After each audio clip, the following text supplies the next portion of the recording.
तो रसरी पकड़ के रोई मेरे काना करी करे याद तुम्हारी।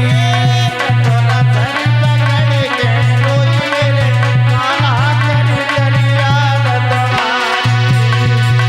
अरे मैं तो रसरी पकड़ के रोई मेरे काना करी करे याद तुम्हारी।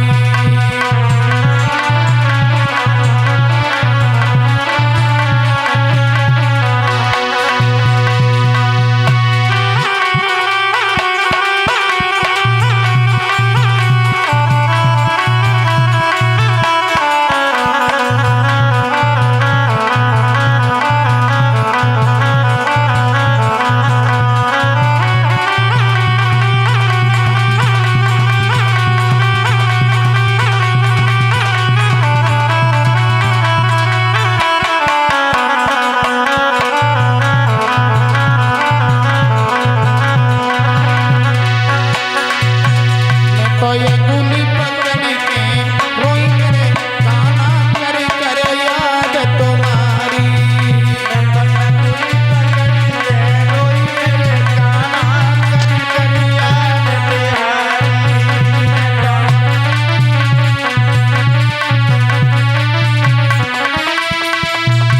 बोलिए सामर सरकार। अरे चुगला चूकत है नहीं गाय तो चलो।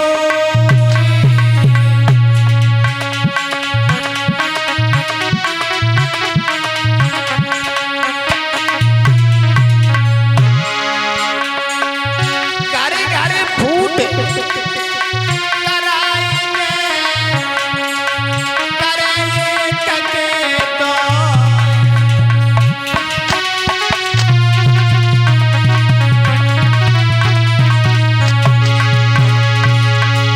चुगला लला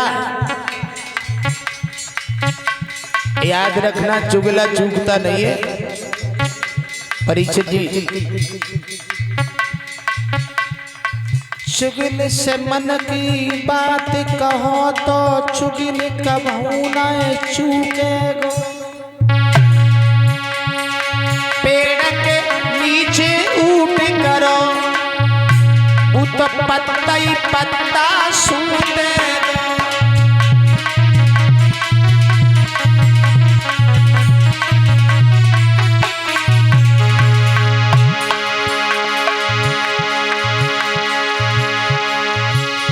अंधे में भैंसिया कुतुबैयो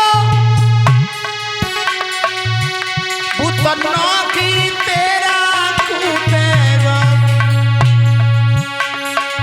कुत्ता को कितनो समझइयो पर टांग उठाएगी।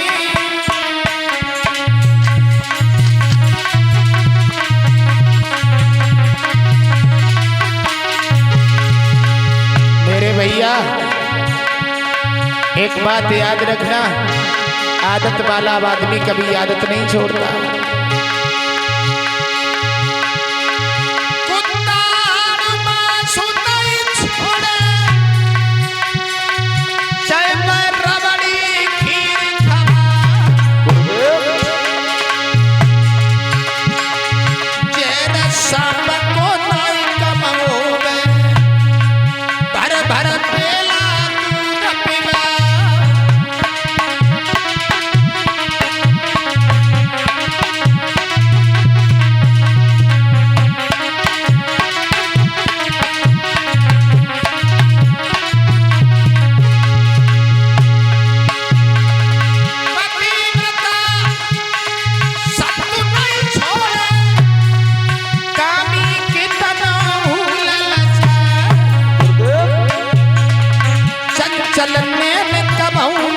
छुपी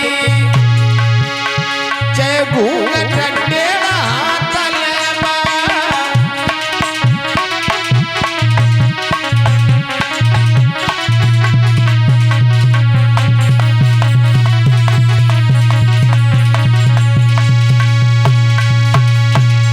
आ जाइए प्यारे भक्तों, गौर करते हैं सभी लोग। चुगला वहां से भाग खड़ा हुआ, सुरची के पास में जाकर के पहुंच गया और कहने लगा, महारानी साहिबा, आपका बालक नीचे खड़ा है और आपकी सौत का बालक महाराज हंस हंस के गोदी में खिला रहे हैं। तो परीक्षित जी एकदम से सुरची वहां से दौड़ी और दौड़ करके भरे समाज में आकर के परीक्षित जी ध्रुव की बाह पकड़ी और पकड़ करके आज सुरची ने पक्की चट्टान पर गोदी में अगर बैठना था तो मेरे गर्भ से जन्म लिया होता और पूर्व जन्म में ओ पगले तूने भजन किया होता। गरीबनी की औलाद, तू हमारे पति की गोदी में बैठने का तुझे अवसर कैसे मिल गया? माताओं ध्रुव के होठ में दांत लग गया, खून निकल गया। उत्तान पात की हिम्मत नहीं पड़ी कि ध्रुव को दोबारा गोदी में उठा सके। ध्रुव रोते रोते परीक्षित जी अपनी मैया के पास में आते हैं तो मैया ने ध्रुव को देखा, धोती के छोक से आंसू पोंछ दिए, खून पोंछ दिया। बेटा तुम्हें किसने मारा? तो ध्रुव बोले, मैया गरीबन को छोड़त कौन हो? मैं और भैया उत्तम खेलते खेलते पिता के दरबार में पहुंच गया। पिताजी ने मुझे गोदी में उठा लिया। मौसी ने आकर के मुझे हाथ पकड़ करके धक्का मार दिया, जमीन में पटक दिया और ये कहा है कि तेरा ये बाप नहीं है, तेरा बाप हो उसकी गोद में जाके बैठना। तो परीक्षित जी आज ध्रुव रोने लगे, मैया हमारे पिता है तो है कहाँ? तो ध्रुव की आंखन में आंसू निकल आए। माताओं, मैया ने एक बात कही, ध्रुव तू नकली पिता की गोदी में बैठने को काहे को चला गया? अगर गोदी में बैठना था तो असली पिता की गोदी में बैठ जाता। तो सारे संसार का पिता है। ध्रुव कहने लगे, मैया हमारा पिता कोई और है। मैया कहने लगी, वो तेरा ही पिता नहीं है बल्कि सारे संसार का पिता है जो वन में रहता है।